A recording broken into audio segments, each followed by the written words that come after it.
トライアングルが名前を変えてバイナルっていうクルーで、本当にそのバイナルになってめちゃくちゃ悩んだんですよ。その時にもうダンスが死ぬほど楽しくなって、それまで本当に形を整えるダンスというか、揃えてなんぼっていう生き方をしてきたものがあんだけ解放するっていうものを初めてこう自分のその精神状態もあったせいか、ダンスっていう概念がもう崩れたっていうか。サウスセントラル行きました。どうやった？最初、2006年にライズが入ってきて、2008年かな俺がプロジェクトのは。で最初2週間だけ行かさせてもらって、自分で調べて、コミュニティセンターでクランプのセッションやってるよっていうのでそこに行ったんですよ。Excuse me, I'm from Japan. Please teach me clamp dance みたいな。もういきなりやな、飛び込んでる。はい、飛び込んでたんですよ。そしたらみんなポカーンと「何人?」みたいな感じで「いや、I'm from Japan」って言ったら「みたいな。でライズ見て調べてここ来たっつったら、みんなもうこんなもうちょっともう時間で終わるからもうじゃあセッションやってあげるから俺んち来い。でその当時のリルタイトアイズっていうやつの家にもう10人ぐらいで行って、でいきなりもうワンなんて家の中でセッションしだしたんですよ。でお前もやってみろってやって、それもううわーってなって、もうそのカルチャーショックですよね。何これみたいな。飛び込んでみるもんやな。っていうか向こうも懐深いよな。いやそうなんです。全く日本語しか喋れなかったし、その時は英語なんかほとんど喋れない中で行って、もう手振り身振りでもう説明したりとかしたらもうすごいなんかウェルカムで、明日タイトアイズいるからって明日も来い。滞在中4日間ぐらい連れてってくれて、で買い物付き合わされたりとか、なんか俺のためにじゃなくてもうタイトアイズを軸にして動くんで、タイトアイズが今日買い物だったらもうみんな金魚の糞みたいな買い物でタイトアイズがニューエラ買ったらみんな買うみたいな。なるほど。また来るねっていう話をして、まあその当時マイスペースですよね。今の若い子絶対知らないな、マイスペース。知らないと思います。フェイスブックの前のね。そうです。SNS やね、世界的な情報とか個人のプロフィールって全部マイスペースにあったじゃないですか。日本でそうやってトレーラー見たりとかで見よう見まねでやってたぐらいのレベルで飛び込んでいってるな。そうです。全然レベルは団地やったんやろと思うんですけど、やっぱエナジーとかその本質なクランプっていうのがめちゃくちゃうまいんですけど、やっぱ俺ってやっぱディライトで積み重ねたヒップホップから始まりフリースタイルなでクランプに活かせる動きがやっぱその当時からあって、それをやっぱミックスしてやった時にやっぱ外人にはないやっぱ発想で、うわめっちゃこいつ面白いみたいな。さすが。そうなんです。だから下手とかうまいの感覚じゃなかったの。こいつなんかやべえみたいな感じで可愛がってくれたと思う。なるほどな。タイトアイズってやっぱ俺らの中でもそのクランプのもう神様的な存在で、もう全然話しかけれないし、あっちも全然相手にしてくれなくて。だいぶ年下やな。はい。6個下です。なのに全然話しかけてくれなかったんですよ。1回帰ってきて、もう1回行きたい。それで日本に帰ってきてそのラグバンドに入って。でラグバンドがその当時やっぱ周りがすごくいい環境で、まあラグバンドのメンバーが今の会社である LDH に関わってたりとか、まあ EXILE になるアーティストになるメンバーだったりとかの中で、まあ自分は何できんのかなってなった時に、もっとクランプ突き詰めたいなって思ったのと、その当時29で。どっかで自分の中でもダンスそろそろやめた方がいいかなというか、30で1回自分まで区切りつけようってずっと決めてて、29から30って最後の1年思いっきりやってみようと思って東京来たのと一緒でロサンゼルスに行ってみようって1年間留学しに行ったんですよね。そのクランパーたちと連絡取ってて、でそこでちゃんとレスポンスが長くついたのがそのバッドニュースっていうクランプキングスっていう当時のクランプの OG クルーのメンバーだった人が、まあメキシカンだったんですよね。そいつがもう俺が住むって言った時にもう迎えに来てくれて、セッションやってくれて、お前本当日本からこうやってクランプのために来たなんてもう本当感動するよみたいな、お前は今日から俺のファムなみたいな。俺のツインバッドニーズの名前を持ってクランプネームってこんな大丈夫みたいな俺タイトアイズに憧れてきたんだけどみたいな欲しくないのみたいな感じになっちゃっていやいやそんなことないなんか微妙やろな一緒何にも分かってなくて微妙すぎてこれなんかもらったら他行かれへんやみたいなもうツインバッドニーズの名前をじゃあ頑張りますってなってロサンゼルスでそのツインバッドニーズっていう名前で活動して、クランプってこうギャングの文化なんで、そういうクランプのファミリーネームがあって、ビーフと言われる仲悪いクルーだったりとか、また本当にリアルギャングなクルーがあったりとか、本当にいろんなクルーがいっぱいある時期に行ってて、月1回教会で行われるザ・セッションっていうクランプのバトルがあって、教会でやるんで、ミサをやる中のコンテンツにクランプのイベントがあるみたいな。すごいな。宗教とすごい密接な関係がある。密接になってて、最初は自分も分かってなくて、やっぱクランプ同士のコミュニティで良くないところもあったんですけど、英語もそんな喋れない、クランプ大好きですって思いで行くから、みんなその派閥を超えて仲良くしてくれた。なんかあいつバッドニュースファムらしいぜ、クランプわざわざ日本から慣れに来てるから仲間に入れてやろうぜぐらいの感じになって、どこ行っても可愛がってくれた。バッドニュースファムには本当に感謝。初のメキシカンクルーっていうか、メキシカンだけしかいない中に日本人を入れてくれて、感動したのがやっぱみんな貧困層やって、特にメキシカンっていうのはやはりビザを持たない移民が多いんで、やっぱそういう中で育った環境が結構良くない、犯罪もすぐそこにあるっていう、リーダーは理髪店やってて働いてて、お金は多少あるんですよ、だけども他のメンバーはやっぱ大学生だったり高校生だったんで、お金がないんですよ、セッション終わってみんなでご飯食べに行くんですよ、だけどもやっぱみんなお金がないんで、みんな水だけもらう、でお金あるやつはセットとか頼むんですよ、でみんなでこうやってマックの席についてみんなで喋るんですけど、やっぱ水だけなんですよ、プライドもあるわけじゃないですか、そういう中で、バッドニュースがみんなの見えないところでポケットからこうやって下からこいつに1ドルを渡すんですよ、内緒で、だからそいつがこうもらってチーズバーガーを買って、それを見た時になんかこう食らったというか、本来なんか日本人に近いというか、おもてなし精神だったりとか、人に対する感謝だったりとか、なんかそういうのを見た時に、うわ俺すげえクランプに出れてよかったかも、このバッドニュースファミリーに入れてよかったかもみたいにすごく感じたというか、日本にありそうでない光景だったので、クランプファミリーって素敵だなって思って、その当時帰ってきた時にソロショーをさせていただいたんですよ。ソロで出てた吉江さんとか、同じイベントに出てて、あんた外人みたいになって帰ったねって言ってくれてうわ俺日本に居場所あるかもみたいな、受け入れてもらえたっていうのがすごくあって、その当時ってクランプっていうものがただ動きだけというかダンスとして受け入れたけど、初めてクランプファミリーっていうものの体系を日本に伝えたりとか、あとは本質であるセッションとかバトルをやりだして、それが今のキングオブバックっていうものをやらさせていただいたっていう経緯で、こうだんだんと日本人クランプ一緒に頑張ってたアキラとか、みんながロス来て一緒にタイタイズと会えたりとか、そういうのもやりながらっていう形で、2010年ですねに呼ばさせてもらって、タイトアイズの自分の作ったコミュニティキングオブバックっていうのを見て、タイトアイズがもうめっちゃびっくりしてくれて、いやお前ロス来た時に相手してなかったと、正直ただ日本人来たのレベルで正直見てなかったんだ。ロス住んだ時も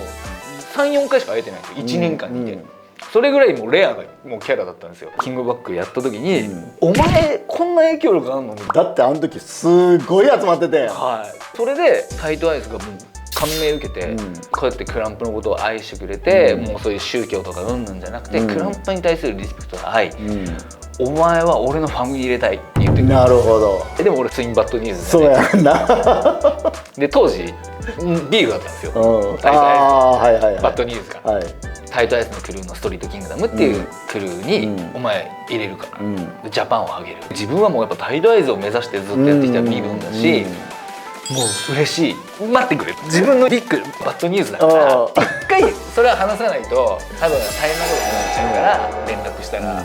バッドニュースブチギレでした。そりゃそうやろ。おめえ何タイトアイズのファムに入ろうとしてんだろう、おめえは俺のファムだ、俺のもんだからダメだみたいな、俺がビッグなんだから俺がダメっつったらダメみたいな。いや普通そうやで、毎日、時差あるんで朝の4時5時ぐらいに電話して通訳入れて 2,3 時間喋ってもうガンとして認めない。だけど俺としてはもちろんあなた方感謝もあるんだけど、やっぱロスに行った、そして今日本でやってるってことはやっぱタイタイズをずっと追ってきたっていうのはあなた知ってるでしょと、別にあなたのファンも辞めたいとは思ってないと、でもあなたがそれを望まない、でも自分はこうだから俺はファムを抜けなきゃいけないんじゃないかって言った時に、ねえふざけんなみたいな、今ロス来いみたいになってで俺ももうカッチンときて、じゃあもう来週行くっつって、1週間後にロス飛んで、マジで話して6時間ですよ、外で。最後の最後にバットニュースがもうきっと今のお前何言ってもダメだ、でもやめるってことはもう俺らとは縁切るってことだから、血を分けた兄弟をお前は捨てるってことだからなと、その代わりタイドアイズのファンに入るんだったらそれはそれでお前は頑張れ、俺らのそういう思いも分かって活動してクランプに貢献してくれっていうことで、またいつか笑顔で会えるといいなって言って終わったんですよ。タイドアイズの家に行ってバッドニュースの話でやめてきた、お前は今日からツイックスみたいなストリートキングダムなんでずっ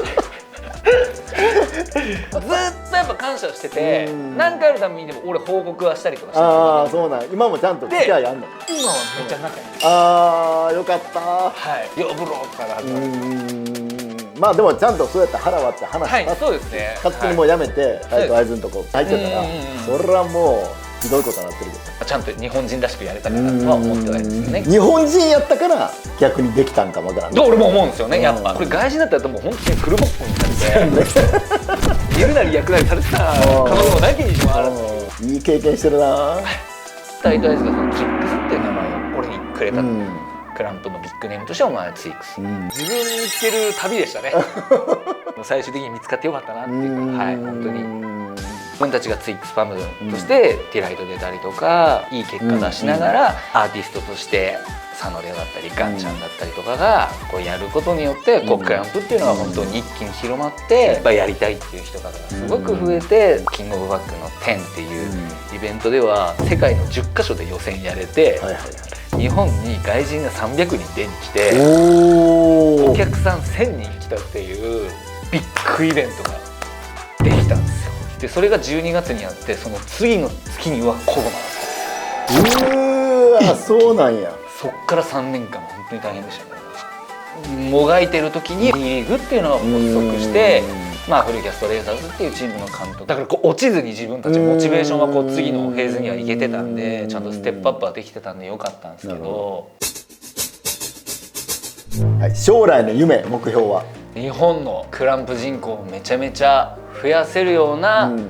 貢献をしたいし、あとは日本を離れてアジアの国々のクランプをもっともっと自分がサポートして盛り上げれるようなことをしていきたいと思ってます。はい、レイザーズでプロデュースとかサポートする側ではあったんですけども、もう一回ちょっと原点に帰って自分も少し踊りも頑張りながらそういう風にまた自分も作っていきたいな、まあ、楽しみたいなっていうのは正直な気持ちですね。次のフェーズに向かって頑張っていきたいと思ってるんで、またいきなり海外行ってね、やってほしいね。活動楽しみにしていただけたらと思ってます。はい、ジュにとってダンスとは人生を豊かにするツールです。もちろんダンスが全てっていうところもあるんですけど、でも別にダンスがなくても生きていけるだろうし、何か自分の性格では見つけれるものはあると思います。ただ本当にこのクランプに出会って自分の存在意義と存在価値と、まあ使命をくれたかなっていうところで、本当に人生にとってすごくなんか豊かにしてくれたものかなって思ってます。日本語しか喋れなかった自分が本当にいろんな世界でダンスでつながりましたし、リスペクトもいただきましたし、ましてやビジネスにまで生かされてるっていうところで本当に豊かにしてもらってるなと思います。なるほど。使命って言ってんけど、いろんな人に聞いて、その答えは初めてやったから、使命をいただいたっていうのがなんかそこがすごいなんか純らしいなと思って。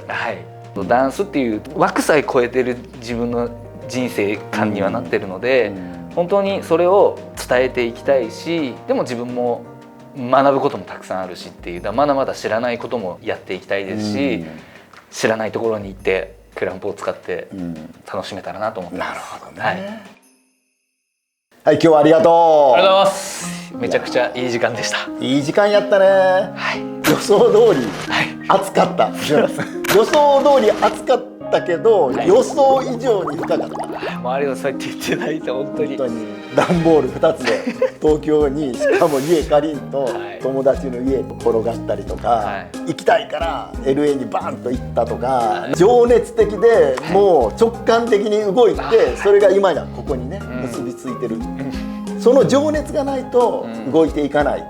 しかもやってるのがダンス界でもマイナーなクランプで、でもそれを使命と感じて広げようと思ってる、素晴らしい人生を歩んでるなといやそういうチャンスいただいてるのは本当ダンスディライトもきっかけでもありますし、まあまあそれにダンスディライトがすごい関与してるっていうのもすごい嬉しいし光栄やなと思って最高ですよねダンスディライト。いやありがとういやマジでいやなんか日本人としてあるべき姿勢があそこにはあるなんか自分ではそういうふうに感じないというか、俺らはこう作る側でチャレンジしてくる人の中にいろんな思い、そうですね、物語があるから、それぞれのストーリーっていうのがあるやん。本当に全てかけましたからねダンスディライトに。だからこそ今あるというか自分の活動に生きてると思うし、あの時のしんどさからすると今もう本当どんだけ恵まれてんの俺って思っちゃうし、あの頑張りがあって今があるって思うともっと頑張れるなって思うこともいっぱいあるし、本当に日本人って素敵だなって思う大会だと思います、あの映画が。いやーありがとう。はい、じゃあ、はい、来年30周年な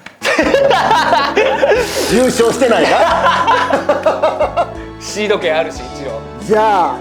頑張ってね出れるように頑張りますよ期待してます、期待しててください。はい、ということで、はい、ジュンでした。ありがとうございます。こんにちは、マシン原田の部屋へようこそ。今回のゲストはこの方、たわしプラス無名のゆうせいくんです。お願いします。お願いします。ジャパンニュースおめでとう。ありがとうございます。